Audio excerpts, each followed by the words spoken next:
100 episodes ago. And I am Caddicarus. What do I know, eh? Let's go! I'm a badass. Look at it! Oh my god, a bridge! Ape Escape! And now...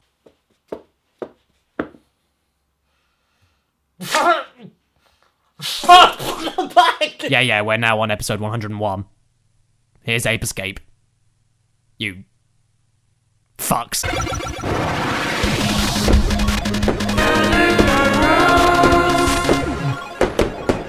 Greetings and salutations, my beautiful people, and welcome back to the Caddicarus show, where I always have to do the dirty of deciding whether or not a game deserves to be slaughtered or salvaged. And isn't it great sometimes to clear up, start afresh, do a bit of spring cleaning?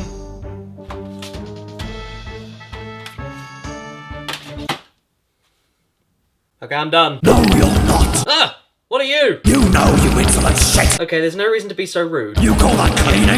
I've seen better cleaning from a man with diarrhea cleaning his toilet with nothing but the same rag he used to wipe his ass with. Lovely. And he had lots of shredded wheat and kebabs the day before. I see. So there was poo everywhere. Get to the point. Do you want me to play you? What do you fucking think, you impertinent swine? Yes? Well, thank you. That's all I wanted you to say. I love you. You're the best. Mwah.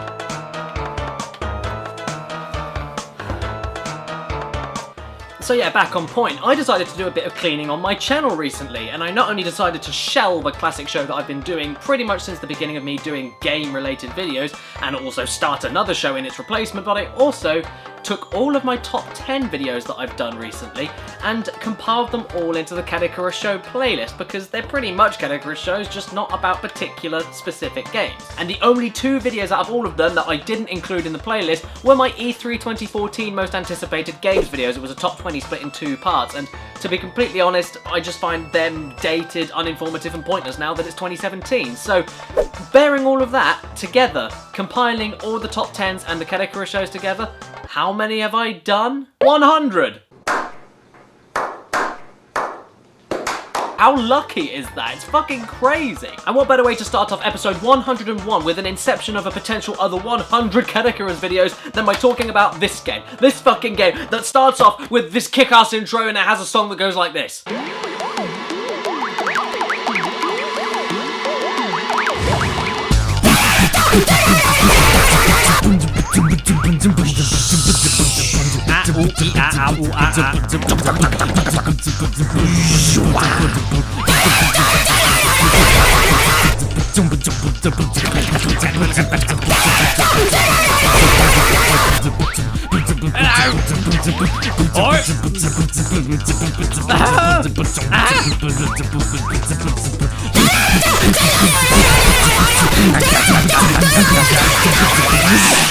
Wow! Positively exhilarating. Ape Escape sums up everything it's like within that intro and never lets up with its insanity and tongue-in-cheek fun. The story of Ape Escape involves you, a 10-year-old boy called Spike, this is your hero, everyone, who has to stop a unique and clever little monkey called Spectre, who worked in a circus until one of the local professor's clever helmets he was building for...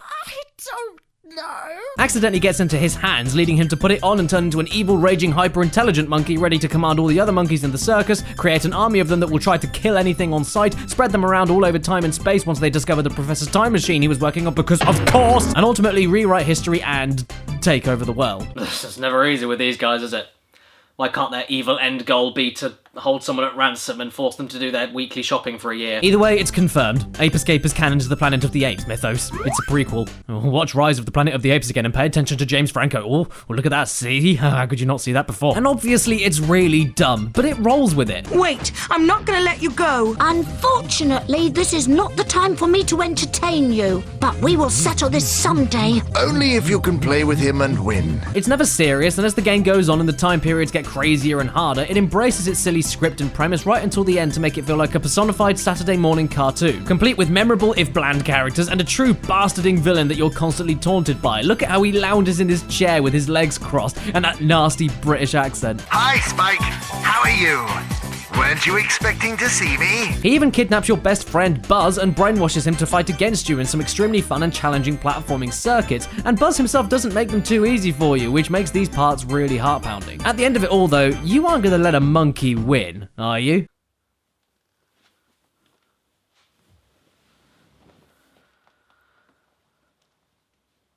Are you? To play through Ape Escape, you must explore and platform your way around loads of levels while avoiding enemies that all have very different ways of attacking, meaning that you have to adapt and concentrate, and catching a certain amount of monkeys for every stage to advance to the next one. How you do this is with a big selection of gadgets invented for you by the pre-mentioned prof, and you unlock them as you progress through the increasingly tricky and life-ending stages, including a stun club to hit shit with, the monkey net to...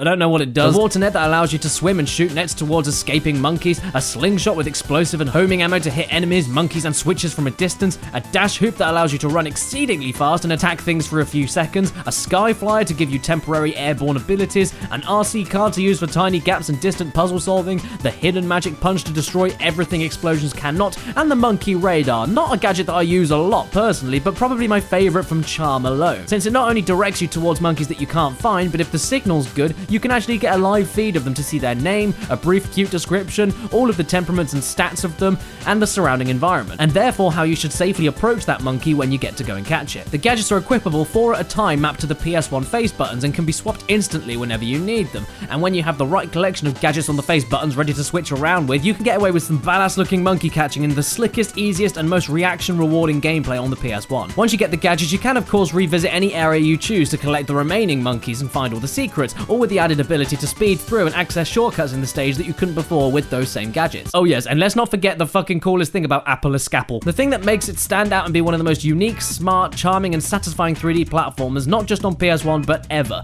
the analog controls. You cannot play Ape Escape with any other random peasant controller, oh no. You must own a double analog stick in order to even start the game, since the main controls rely solely on how well you use the right stick while moving around with the left. Jumping is done with the R triggers of all things. Are you insane? But that very quickly loses any confusion once you cycle through the equipped gadgets you have with the face buttons and watching glee as the right stick activates and uses all of the gadgets in totally different ways by holding it down for the monkey radar, flicking it in any direction for the stun club and monkey net, pulling it back and letting go with the slingshot and magic punch, steering things like the RC car, or even spinning it around in circles for the dash hoop and the helicopter. It's such a cool control scheme, it practically sells the game and does it beautifully when combined with the vibration sensors. I mean, all you need to do is read the back of the box to see how proud they are of this shit.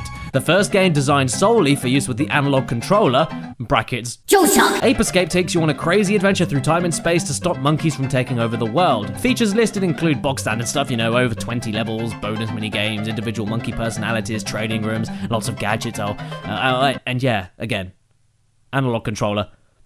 The analog control even works on vehicles in the game like the rowboat and the tank. I'm not even going to ask how a 10-year-old boy can use this thing. And no matter what direction you're facing or jumping towards, with the right stick flicking, you can instantly attack any direction around you to keep yourself safe and covered. You'll be doing all of this as well alongside the incredible trance-inducing and hardcore soundtrack, one of the most memorable on the PS1 for its layered techno loops and catchy melodies wrapped around hypnotic synthy drones, while being able to sound different and characterized for every stage. I think there's like 1 or 2 tracks that I'm not that fond of, and one of them is definitely in the stage Crumbling Castle because of how long that stage is already and how repetitive and unchanging the accompanying song is. It never changes. Shut it! And I always find it cute how when instruments get cut out when you're being quiet or crawling and hear the more intense drum and bass loops dim down for your sneaking around. I love that.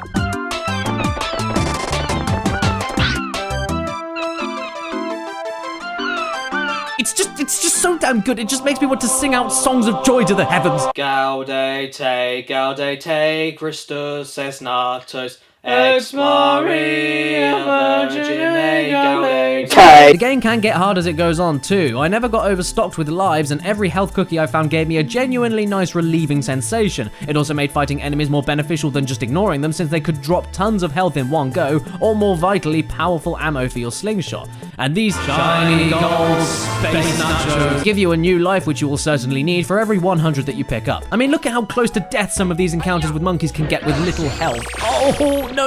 Ah! Yes! Jesus H. Christ, that was a close one. Someone needs to explain to me as well why Spike runs around like a fucking constipated puppet. I mean, I guess if I were being ganged on by a group of vicious killer chimps, I'd be running in exactly the same manner, especially considering how different each monkey encounter can be. You'd think it'd be just a collectathon, collectathon, or if not that, at least maybe a little bit of a collectathon, but the monkeys run away from you. But oh no, the gameplay is always shifting to make the main mechanic of monkey catching addicting and requiring a lot of attention. Lots of monkeys are the same in how they behave, but a lot more of them are totally different in how you have to play against them. You'll notice if you do the monkey radar scanning how different each monkey will be when you alert them, but you can tell from a distance what they might be like from their pant color. Light blues are shy, nervous, and unpredictable, so a quick and quiet capture is best recommended. Dark blues are ultra fast and will easily escape you if you aren't smart. Whites are the most alert monkeys in the game and often the smartest, meaning they'll spot you coming a mile off and then potentially jump into some space-age gear to protect themselves with. Black pant monkeys with sunglasses are the most unstable and insane monkeys who will just shoot you on sight whatever happens. They're inaccurate though, so you can use that to your advantage. Greens are brainiacs as well as the whites, but also tend to carry advanced weaponry, mostly homing missile launchers. Fuck these things. So if you're too slow to catch these guys, you can consider your game over quickly if you can't regain control. Reds are the absolute worst, and they're the most aggressive, smart, and alert monkeys in the game, often found with multiple weapons from machine guns to bombs, are complete dead shots with everything that they carry, tend to be great escape artists, and will basically make you want to scream. And the yellow pants, despite being the most common monkey, I saved for the last to talk about, because there's nothing special about them at all, but with that comes unexpected surprises from their behavior. You'll often see them just doing their own thing, and sometimes they'll just run away from you until you catch them, but they're also known to hurt you by throwing rocks, slipping you on banana peels, jump around trees, dive into deep pools of water, and on occasion will even try to beat the shit out of you if you dare go near them. Well, me, I don't want to go to the zoo anymore. This isn't even including all types of monkeys hiding in secret areas that need knocking off of particular places, that appear in random mechs and other mini bosses. They all want you dead. And that makes the entire game's central mechanic of catching these guys always exciting. It's not just finding them, but dealing with them as well. And I'd say 80% of the time it's always something different that they're doing, especially with how the monkeys will use the environment around them or have access to giant machinery and switches that you can both activate to use against each other. It's rarely as simple as see it and catch it. And I love that, especially in parts where the only thing you can do is a stealth approach, crawling behind the monkey and paying attention to their helmet light. If it's dim, they aren't paying any attention. If it flashes, they're suspicious. And a game of red light, green light with you crawling and then curling into a ball whenever they turn around with a flashing light is such a cool addition and makes you feel that much better for outsmarting a monkey that if you alerted too early could have killed you very quickly. Just look at this here. Ape Escape is doing Metal Gear before Metal Gear did Ape Escape. This game is also really damn beautiful. Well, for PS1 standards at least. It's colourful, brimming with detail, packed full of 3D models and sprites. It's easy to tell which time period you're in just by absorbing the visuals around you. And Snape Inflate has tons of sweet little tricks and effects that give it that extra character and polish. The lens flare in the intro cutscene, the flat layers of building pixel sprites to give the illusion of a distant city, all of the dynamic and impressive backgrounds that have movements and details all of their own. There's so much to see. And like I said, there's a lot of kinetic energy and life in the stages because of all the things moving, whether it be tiny animals or insects on the floor or wind blowing through the trees. I love the throbbing effects in the inner tubes of Dexter the dinosaur when you jump into his mouth for a stage. It's so fucking gross, it's amazing. These things though. I really have no clue what these things are, but they're very, very weird. Dexter, I'm afraid to tell you that you're very ill and you might very well be the cause of every death of the entire race of the dinosaurs, you selfish, loathsome fiend. Even the cutscene skipping effect of turning off an old TV monitor is adorable. And this, well, if you don't think that's beautiful, you're blind. And what makes it better is the variety. You only get 3 stages per time period that already look very different. And then just after those 3 stages, you're onto a totally different looking and differently designed time period. It's great for the freshness, and similar to Mario 64, there are even side areas to discover in the open-ended explorable levels, and you can not only move the camera anywhere with the D-pad and go first person, but also snap the camera behind you wherever you are. That is a feature for any early 3D platformer that I think is more than essential. Oh man, I also love the English-specific dub. I don't know how it sounds in the US or beyond, so let's give it a listen. You've captured some of my soldiers, and in return, I've decided to take your little friends. I've been waiting for this for a long time. The future is mine! Spectre, what's going on here? Another time, another place. Everything is under control and coming along very nicely, according to plan. I still need them to help me, so they're not going anywhere. Ah! Luckily, in the UK version specifically, everyone sounds, well, terribly written. Please help me. But totally adorable at the same time, especially Buzz whenever you beat him in the invigorating platform racing stages. You're pretty good. We'll fight again. Oh, you're just so so cute, you little budgie biscuit. Watch out, because I think your auntie's gonna come over and plant a big sloppy kiss on your chubby little cheeks. And let's not forget that Nate Drake's Flakes Escape in itself is very deep and lengthy for a PS1 game. I remember getting hours of enjoyable gameplay out of this when I was younger, and I didn't ever not enjoy it. Want to know some things that I don't like about this game though? Well, there are a few, I must be honest. Firstly, that these Spectre coins hidden around the stages are very fun to collect, yet only really unlock more analog stick experimental minigames. Ski Kids is silly fun for a few minutes, Spectre Boxing is hilariously tacky and not that fun at all to actually try playing seriously, and Galaxy Monkey is an awesome twin-stick shooter, but they're all really just throwaway for such a central and well-executed exploration mechanic in the main game. Oh, also, there's no bosses. Okay, well, maybe there are, I guess. The only boss I class as a boss is the last one, because the rest are either way too anticlimactic, forgettable, and easier than most of the other monkeys I actually had to catch to be considered as nothing but very strong regular enemies. It would have been cool to see some proper bosses testing your knowledge of the gadgets and other uses of the analog sticks. And even the Buzz racing stages that are treated as their own stages are skippable anyway if you can't win them. And winning them only gets you more Spectre tokens to unlock the mini games I just talked about, so now we're back at the beginning like a demented roundabout made out of dead kangaroos and forgotten promises for children. Oh, and if you want to go for 100%, you need to find every monkey, every token, and then beat every time trial of the stage that doesn't honestly add anything interesting to the gameplay other than make you rush everything. And even though the final true boss battle is really fun, I still don't think that is enough of a reward for all of that stuff you have to do, along with a pathetic hidden ending. Oh, and why do you only use the tank twice, but the rowboat like 67 times? The tank is brilliant, but you just never fucking use it. Who in the dev team looked at this game and thought, oh, you know what, I've just cut the tank. You know what this game needs more of?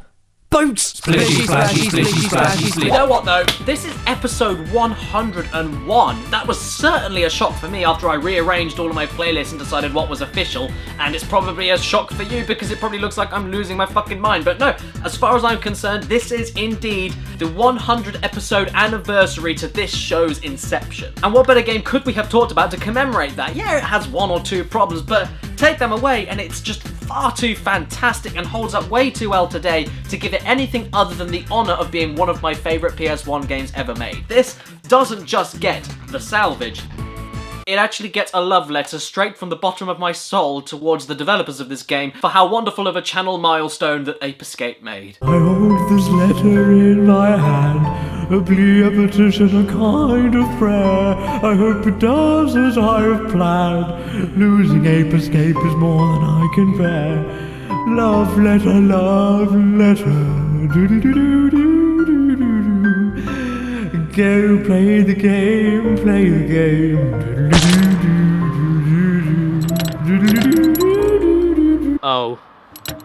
Oh damn, I'm stuck.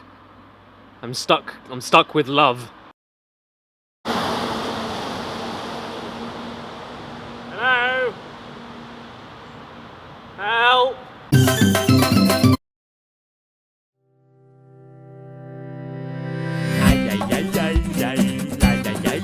Subscribe. What is this? I don't know. Are you the news? Are you CNN? Is that what's going on? Karis's naughty news. What are you doing? I'm not playing with you. I'm not playing with you. There you go.